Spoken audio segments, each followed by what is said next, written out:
Pemirsa, hanya ada satu partai politik di negeri ini, yaitu partai korporasi.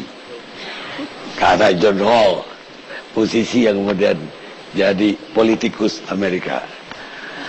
Sekarang saya mau ke Sandiaga Uno. Tadi janjinya Anies Baswedan juga akan hadir, tapi tiba-tiba berhalangan. Kurang sehat katanya. Pak Anies itu minggu lalu kena demam berdarah. Jadi Mas Anies sekarang lagi periksa kembali ke dokternya memastikan bahwa beliau fit untuk 5,5 bulan ke depan. Sayang sekali, karena pada 5 tahun lalu mau pemilihan pilkada DKI,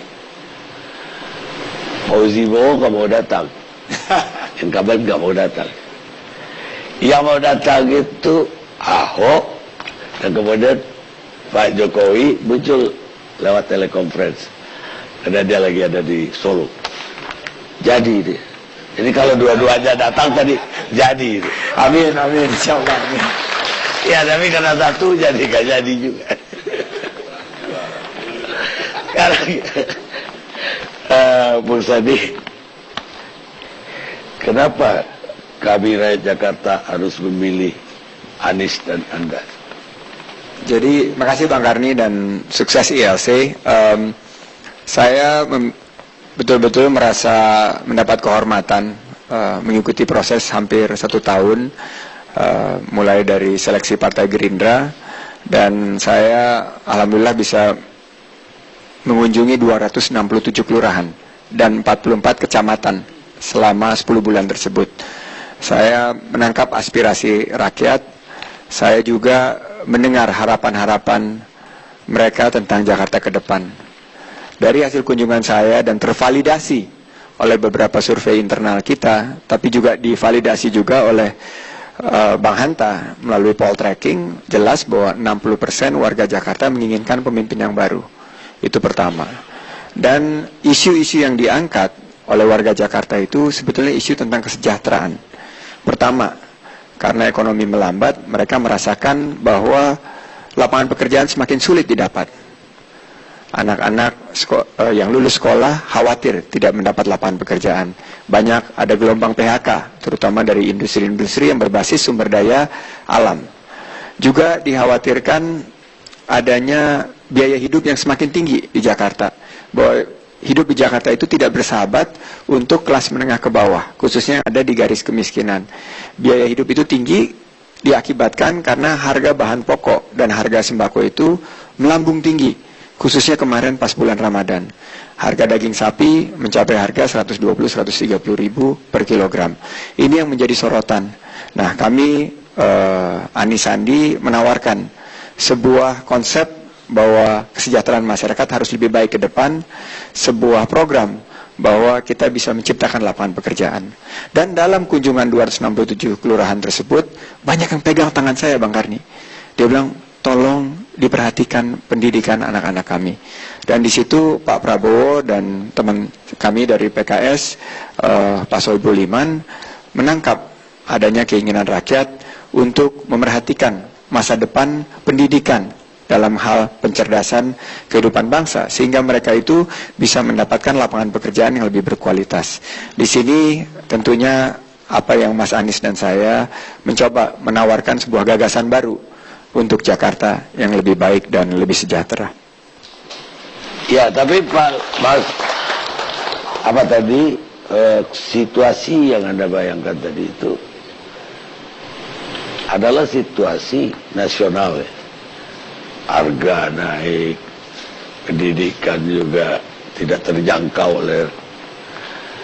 Artinya apa ini bisa diperbaiki oleh gubernur atau ini kapasitasnya udah pemerintah pusat?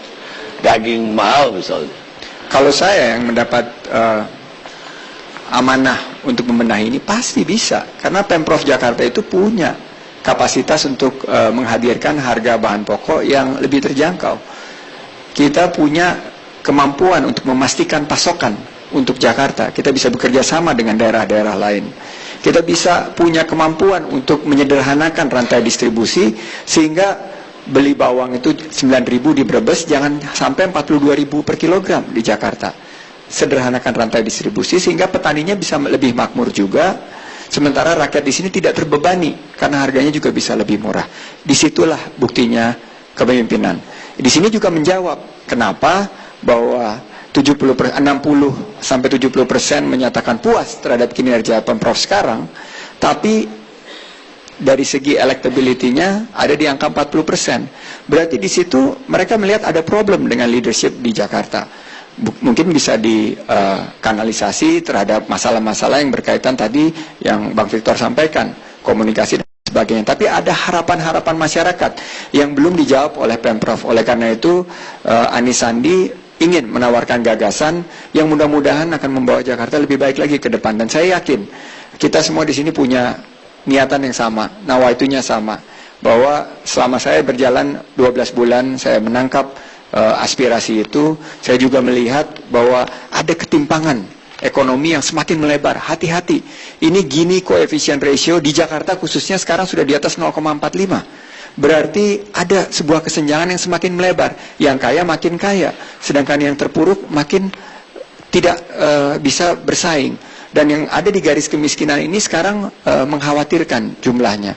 Di sini adalah tugas Pemprov untuk menjembatani antara jurang yang semakin melebar ini dengan program-program yang pro rakyat, program-program uang cilik, mendukung UMKM, bagaimana pedagang kaki lima itu ditata tanpa air mata, dibangun tanpa ada duka, bagaimana juga kita bisa memberikan pemodalan kepada pengusaha-pengusaha pemula untuk menciptakan lapangan pekerjaan, sehingga anak muda itu lulus sekolah bukan mencari lapangan pekerjaan tapi menciptakan lapangan pekerjaan. Apa yang Anda bisa lakukan untuk meningkatkan pendapatan tadi? Katakanlah yang miskin itu bukannya justru lebih terpuruk atau terbuang keluar Jakarta, tapi supaya mereka lebih naiklah tingkat sosialnya. Kuncinya adalah opportunity, memberikan mereka peluang untuk mereka bisa meningkatkan taraf hidup mereka dan kesejahteraan mereka. Saya bisa melihat bahwa UMKM itu bisa diberikan kesempatan untuk berkembang kalau punya 3 hal. 1, akses terhadap lahan usaha.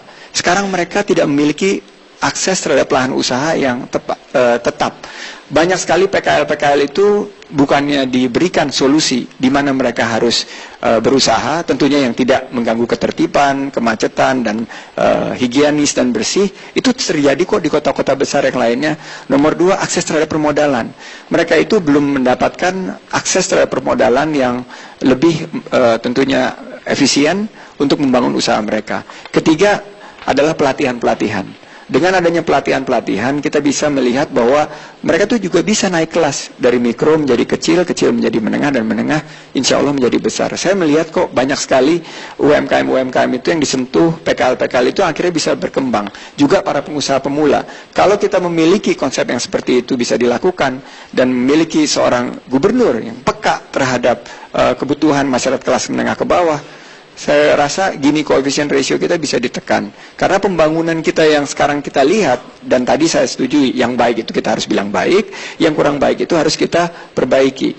Kalau kita lakukan terus dengan pembangunan seperti sekarang ini, tanpa ada keberpihakan kepada rakyat kecil, saya khawatir sekali jurang ini akan semakin melebar dan akan menjadi pemicu daripada embrio suatu tatanan sosial yang berubah.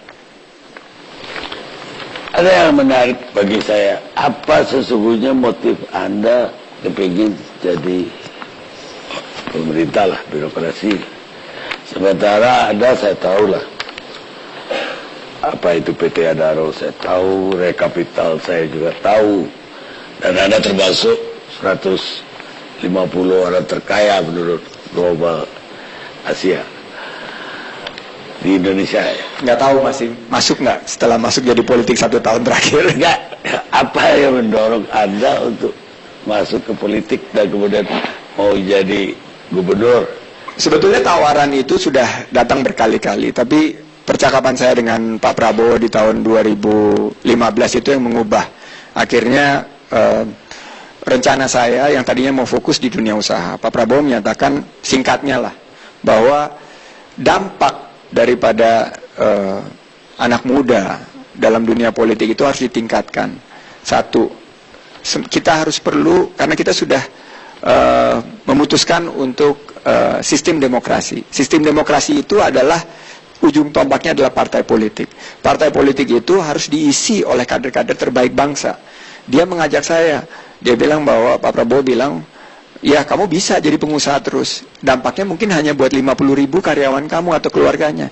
Tapi kalau bergabung dengan Gerindra dan ikut menyusun kebijakan nasional yang bisa mungkin nanti akan berdampak kepada belasan mungkin puluhan juta UMKM yang ada di Indonesia. Sekarang ada 57 juta UMKM yang ada di Indonesia. Itu yang menggugah saya bahwa kalau kita bisa membenahi partai politik dan memastikan bahwa demokrasi kita ini akan lebih baik ke depan, ini adalah merupakan sumbangsih bangsa kita. Saya sudah alhamdulillah terima begitu banyak dari Indonesia. Tuhan begitu baik kepada saya bangun usaha dari kecil di tahun 97 waktu saya di PHK, dari 3 karyawan bisa berkembang menjadi 50.000 karyawan. Itu murni sekarang merupakan panggilan buat saya untuk memberikan kembali sesuatu buat Indonesia, sesuatu buat Jakarta. Anda yakin nggak bisa menang pilkada ini? Menurut datanya Bang Hanta, karena kalau saya pakai internal survei saya mungkin akan bias, dan menurut hasil kunjungan saya di 267 kelurahan dengan relawan-relawan yang sudah ada selama ini bahu-membahu memberikan proses untuk menangkap aspirasi, 60% warga Jakarta menginginkan pemimpin yang baru. Jadi kalau kita bisa menangkap aspirasi rakyat tersebut, sudah jelas bahwa pilihan ke depan adalah kepada pemimpin yang baru. Baik, kalau ini kan ada 3 calon, hanya 1 yang bakal menang, yang 2 kalah. Siap gak ada sebagai pihak yang kalah? Saya siap dipilih dan siap tidak dipilih. Saya akan mendukung Jakarta yang lebih baik, lebih sejahtera. Saya komit dengan demokrasi sejuk, demokrasi tanpa sara, demokrasi yang bukan memecah belah, tapi demokrasi yang menyatu padukan kita. Demokrasi penuh silaturahim. Baik, terima kasih Bung Sandiaga Uno. Sekarang saya mau ke Pak Peri Yuliantono. Pak Peri Yuliantono. Ya, saya juga sama pertanyaan dengan partai lain tadi.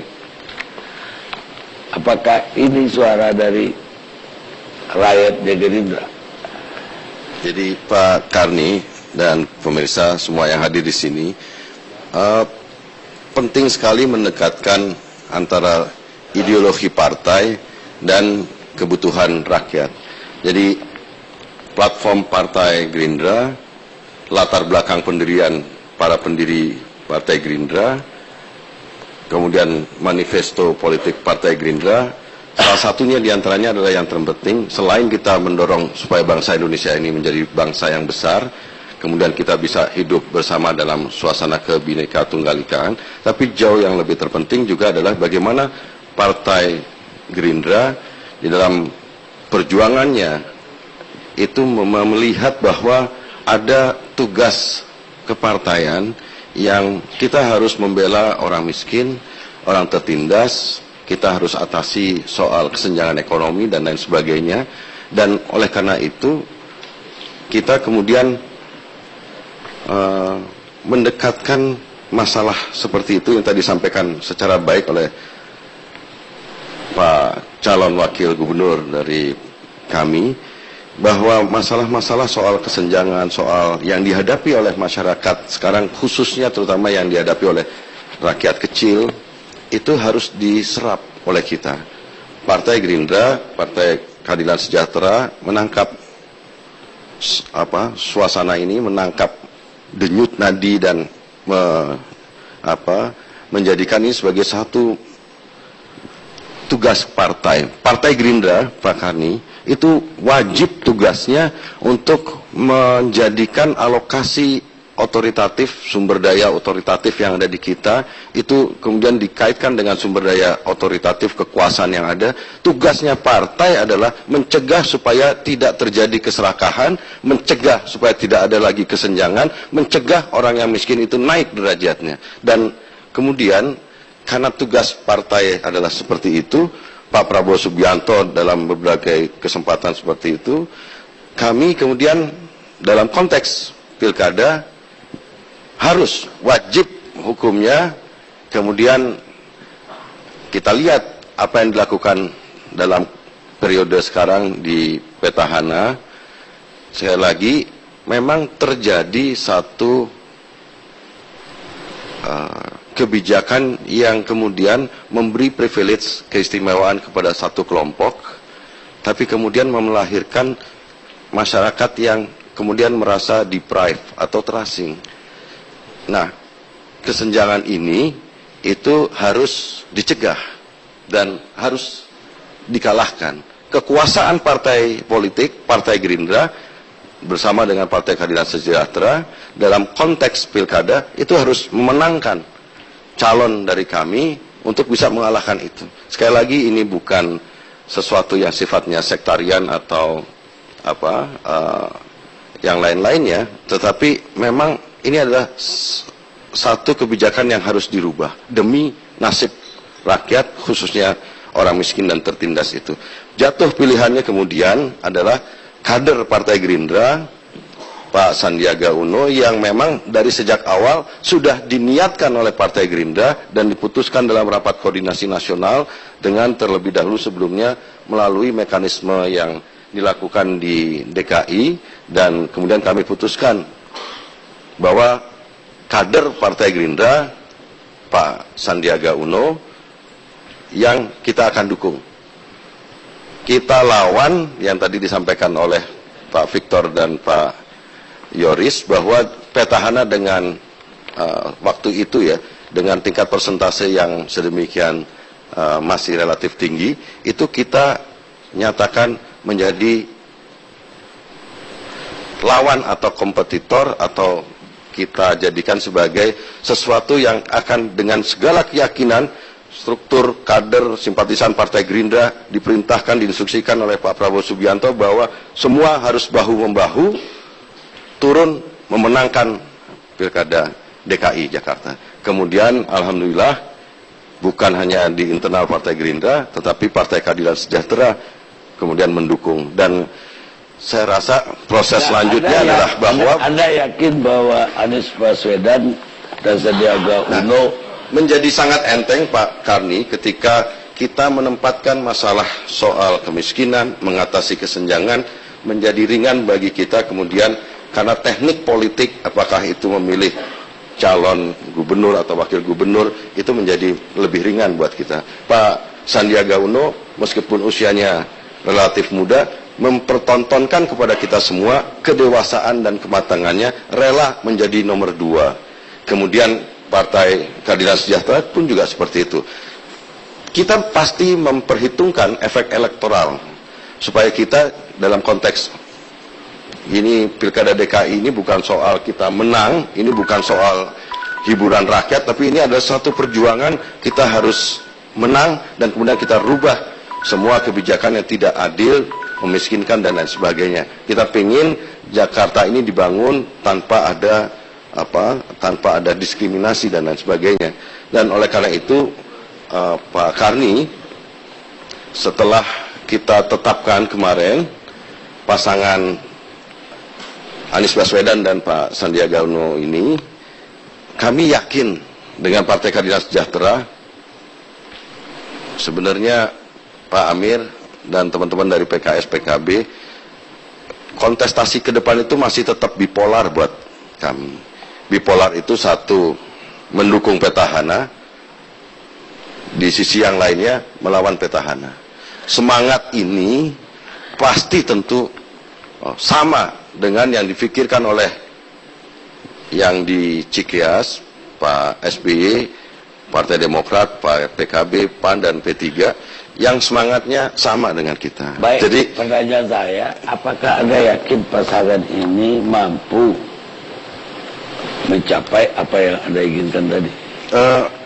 Harus, karena ini perjuangan ideologis, perjuangan membela orang kecil dan tertindas. Sejatinya kemenangan kita, Pak Karni, adalah karena ditentukan persekutuan kita dengan orang-orang kecil dan tertindas. Kemenangan ini bukan kemenangan Partai Gerindra, bukan kemenangan PKS, bukan kemenangan partai-partai, tapi ini adalah kemenangan. Anda nggak takut? Adakah berarti Partai Gerindra menyesal dulu mengusung Ahok? Nggak takut terjadi lagi karena mengusung yang lain lagi sekarang? Sebenarnya kan waktu kita dukung Pak Ahok, kita mengharapkan sebenarnya itu Partai Gerindra melakukan eksperimen demokrasi. Kita mendukung Saudara Ahok menjadi wakil gubernur pada saat itu berpasangan dengan Pak Jokowi, dengan harapan bahwa kita tidak lihat latar belakang dan kita ingin kita inklusif, dan kita harapkan kebijakan yang lahir dari pasangan itu kemudian inklusif. Tetapi kemudian apa yang dipertontonkan adalah ketika Pak Ahok menjadi kepala daerah di Jakarta, justru menurut hemat kami kebijakannya semakin lama semakin sangat eksklusif. Nah, oleh karena itu sekali lagi dengan riang gembira kita warnai pilkada ini dengan suasana yang penuh kebahagiaan seperti yang Saudara Anies sampaikan tadi. Pasangan kita pengen pilkada ini damai, tapi kita juga jangan melupakan sekali lagi substansi, esensi perjuangan kita mau berkontestasi di pilkada DKI. Dan insya Allah, menurut hemat saya, sekarang dari apa yang disampaikan oleh Mas Effendi Ghazali dengan Mas Hanta Yuda, saya makin yakin bahwa insya Allah dengan dukungan rakyat kita bisa memenangkan ini. Dan mudah-mudahan yang jauh lebih penting itu rakyat di Jakarta menjadi jauh lebih baik daripada sekarang. Baik, sekarang Pak. Sebelum Anu bisa memberi komentar Bang Karni? Nanti aja Pak. Oke, nanti. Pak Muzamil dulu. Baik, terima kasih Bang Karni. Jadi PKS sejak kita bersiap untuk menghadapi pilkada di seluruh Indonesia, termasuk di dalamnya DKI. Dan DKI ini memang menjadi perhatian besar kita, karena ini barometer politik nasional. Nah, ketika kita turun, baik dengan riset maupun dengan kader kami, kita dapat informasi keinginan publik Jakarta untuk mengganti kepemimpinan di Jakarta. Dari situlah kami menugaskan teman-teman di DKI, mereka keliling dengan membentuk koalisi kekeluargaan untuk berdialog. Yang kami dapatkan itu sederhananya adalah yang diharapkan kepemimpinan DKI itu ada syarat sederhana sebenarnya. Mau mendengar dan bisa berdialog. Mau mendengar dan bisa berdialog dengan publik.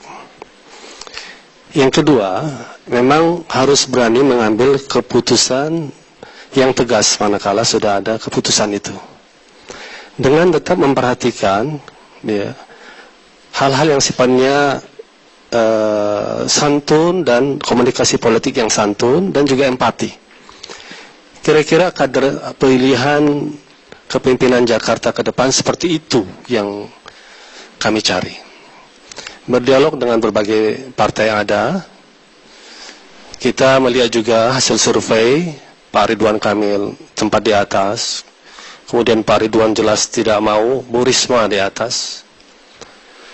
Dari awal Agustus sampai pekan ketiga, bahkan hampir akhir Agustus, saya menjadi salah seorang juru bicara yang menyampaikan kepada publik, kami menginginkan Bu Risma untuk di Jakarta. Bahkan disebutkan di media itu PKS melamar salah satu kader terbaik PDI Perjuangan. Kenapa Bu Risma? Karena beliau punya prestasi sebagai kepala daerah dan ketegasan beliau miliki dan juga kesantunan. Karena kita menangkap poin kesantunan ini, empati itu yang kita lihat membahayakan untuk barometer politik untuk stabilitas politik Jakarta sebagai ukuran stabilitas politik nasional. Tetapi karena sampai akhir Agustus tidak juga ada respon, dan kami tangkap juga memang Bu Risma tidak dicalonkan dengan berbagai alasan ya.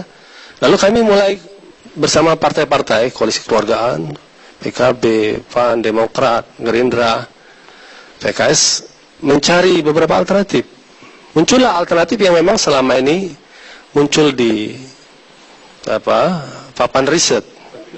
Ya, kita mempertimbangkan ada selain Pak Sandi, tentunya sudah ada di situ, ada Pak Yusril, ada Pak Adiaksa, ada Yusuf Mansur, dan beberapa nama lainnya.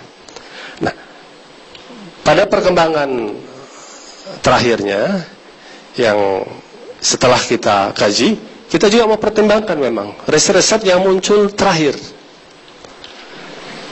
Munculnya Pak Anies setelah beliau diberhentikan dari kementerian, kita lihat dukungan publik kepada beliau juga tinggi. Dengan mempertimbangkan beberapa calon yang saya sebut tadi punya kelebihan masing-masing. Pak Anies punya kelebihan pengalaman kementerian, latar belakang ilmu politik beliau,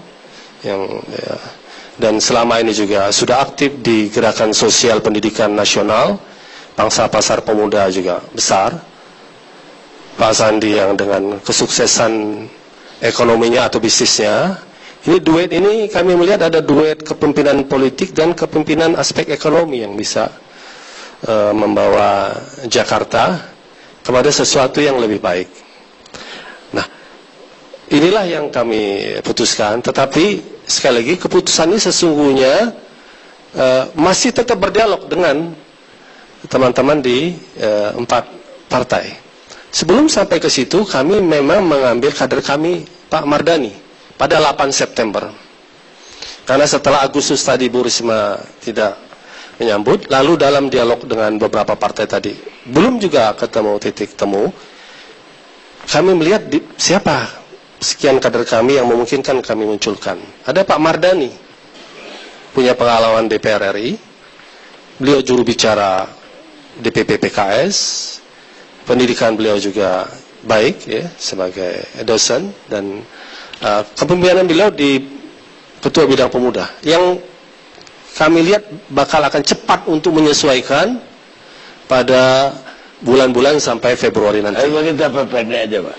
Apakah Bapak yakin anggota ataupun simpatisannya PKS memang akan mendukung calon 2 ini? Ya. Bang Karni, mereka bukan orang PKS. Ya. Kalau Bang Karni pertanyaannya kepada kader simpatisan kami, begitu tradisi kami, begitu kami menentukan Pak Mardani itu langsung konsolidasi. Begitu kami merubah pun kami langsung konsolidasi. Pak Sandi dan Pak Anies sudah bertemu dengan kader terbaik kami ya di DPP.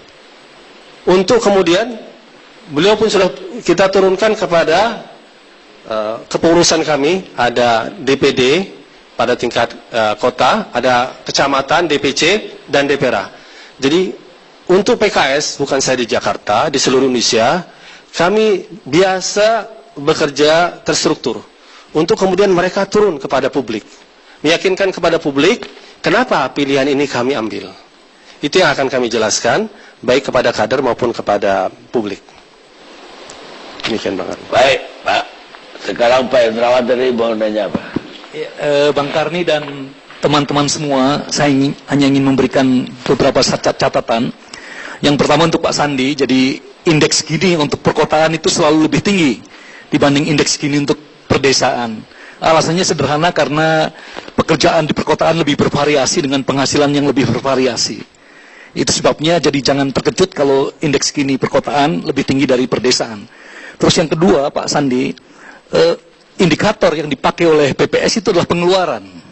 Jadi sebenarnya angka indeks Gini itu underestimate. Jadi itu sebabnya kalau di Jakarta misalnya, ada penghasilan yang UMP, upah minimum provinsi, ada penghasilan yang seperti Pak Sandi misalnya. Jadi gapnya memang sangat tinggi. Tapi itu memang sekali lagi nature dari perkotaan. Yang kami ingin sampaikan, 1 tahun setelah Pak Basuki dan saat itu Jokowi Basuki menjadi gubernur, tingkat UMP ini naik secara signifikan, ya, sampai agak meresahkan para pengusaha karena memang naiknya cukup signifikan. Kemudian penghematan APBD ini luar biasa. Rata-rata penghematannya dilakukan 20-35% per tahun, sehingga tingkat kebocorannya luar biasa ditekan. Dan ini itu sebabnya pompa-pompa air bisa berfungsi, ya. Kemudian sungai-sungai bisa direhabilitasi, kemudian pekerjaan baru bisa diciptakan dengan tadi orang-orang berbaju. Apa yang Bapak bantah dari dia? Ya, jadi artinya supaya jangan sampai menggunakan indeks gini hanya sekedar untuk wah ini berbahaya dan seterusnya. Coba kalau tidak dilakukan kenaikan UMP dan seterusnya jauh lebih berbahaya. Baik. Untuk sebentar Pak, Bang Karni, satu menguntungkan kelompok tertentu ini penting untuk diklarifikasi karena yang saya peroleh adalah orang-orang yang dulu mendukung pasangan ini justru mengeluh. Contohnya pengembang, mereka seharusnya cukup membayar 5%, harus 15%. Jadi ini luar biasa. Saya mendapatkan keluhan tiap hari, Bang Karni. Jadi kalau ada yang mengatakan bahwa ada kelompok tertentu yang diuntungkan, kita membuat FGD yang transparan, kita akan lihat. Mereka mengeluh. Wah ini gila-gilaan. Kami, kalau Bapak buka itu panjang lagi cerita kita. Pasti. Tetapi ini Kita untuk sekedar cerita Pulau G lagi. Betul. Itu sebabnya Saya udah nggak mau Yes. persoalkan reklamasi. kami menerima ini sebagai masukan Tapi untuk kalau supaya Bapak bilang itu klarifikasi. Pulau G 5%, Pak. Iya. Tadi kan Gubernur Petahana ini terlalu berkonsentrasi untuk membangun infrastruktur yang sifatnya fisik. Lupa bahwa pembangunan itu yang sifatnya infrastruktur itu juga ada yang budaya, sosial, ekonomi. Nah ini yang saya bilang tercerabut. Dan kalau misalkan dalam konteks reklamasi, ya bisa itu nanti didiskusikan, tetapi dengan sangat telanjang. Itu yang saya bilang, ada satu masyarakat yang diberi privilege keistimewaan, ada yang masih Ya, itu yang ada. digambarkan seperti itu. Di mata ada jadi tadi. kalau dikaitkan dengan tema malam ini, menurut saya tadi penting bagaimana sebuah ideologi partai didekatkan dengan kebutuhan rakyat. Kalau mencari termasuk juga kebutuhan untuk mencari sosok, itu kita harus dekatkan dengan ideologi partai. Kalaupun ada bedanya dari A ke A aksen, bukan kemudian dari A terus jauh gitu. Bang Ferry mungkin itu nggak Bang boleh. Karni. Jadi Mereka dilantik 15 Oktober 2012, 10 November 2013. Jadi belum sampai sebulan loh, sudah mengeluarkan kartu Jakarta Sehat. Jadi tolong dicek semua datanya supaya apa? Supaya saya nggak apa yang mau- kita sampaikan saya- betul-betul apa namanya, bisa bukan ini, diverifikasi. tapi apa yang saya sampaikan tadi kita juga harus sampaikan secara riang gembira, Pak Hendrawan. Tapi esensinya tadi yang kami ingin sampaikan bahwa ideologi Partai Gerindra, platform, manifesto itu harus tercermin dengan kebutuhan kita pada saat waktu kita memilih orang pada kontestasi di Pilkada DKI ini gitu. Saya kira pasti. saya tegai dulu debatnya. Atau kita debat tuh debat gubernur nanti, Pak.